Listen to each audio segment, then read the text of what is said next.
Hello everyone and welcome to another edition of Paul's Cinema Picks of the Week.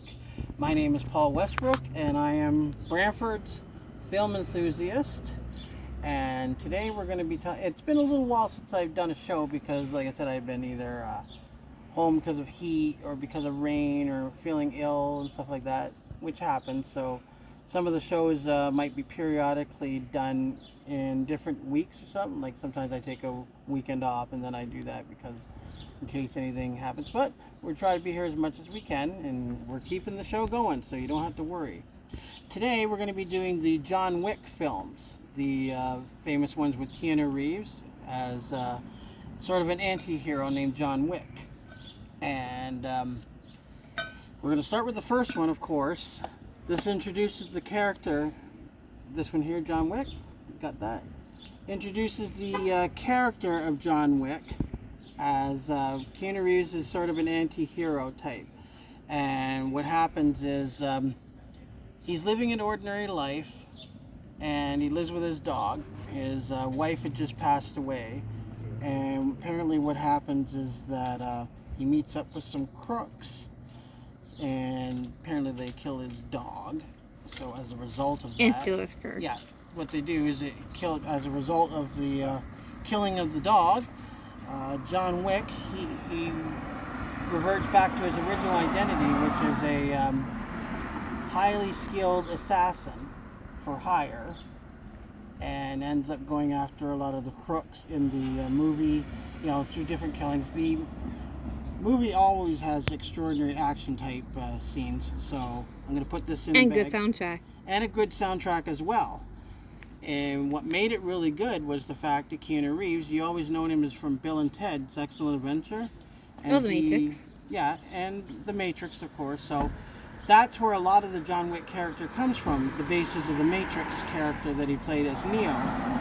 And as a result of that, he goes into this character of John Wick as more of the anti-hero. He's the one that goes after the bad guys, which later you find out is an organization called the High Table, which is like this whole secretive group of assassins, one of these secret society type groups. And apparently they're the ones that first hired John Wick, but ultimately as the series goes along, like for instance in, I'm going to be taking these out of the bag just so you know, by the way. Part 2, John Wick 2, it continues his action type adventures, and in this one he's forced out of retirement by a former associate plotting to seize control of a shadowy international assassins guild.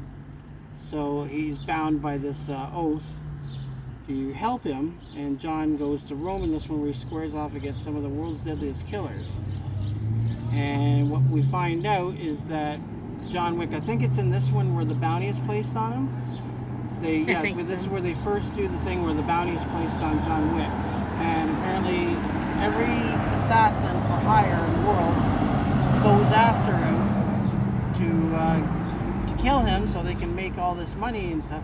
But of course it's not easy because Keanu Reeves is highly skilled as a killer, so he can go out, he can shoot as many bad guys as he possibly can.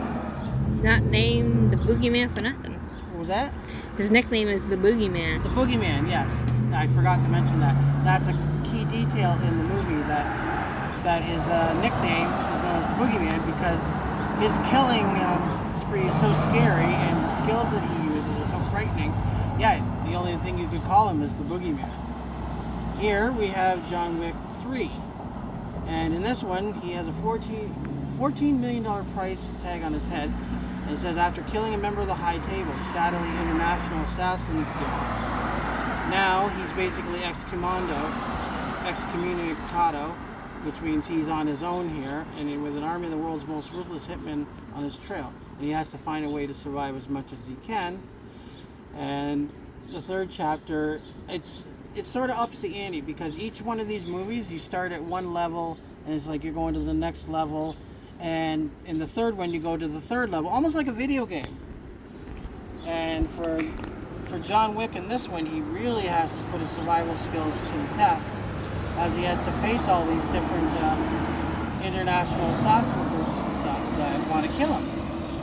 Then, the last but not least one we got, Keanu Reeves. This is the recent one we just saw at the theater not too long ago, John Wick 4.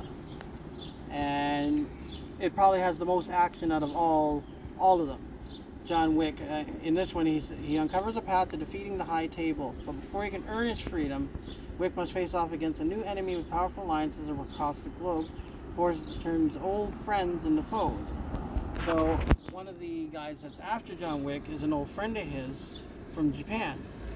And like I said, this one boasts probably the most action out of any of the John Wick films, period, to date. And no, I'm not telling anybody the ending. I'm not telling anybody the story because I promised my sister I would keep it spoiler free. Mm-hmm. So I'm going to make sure that it saves my little review here. It says it was really good. It's intense. If you love action, you won't be able to breathe through watching it because from the very start of the movie right to the end, it's all action.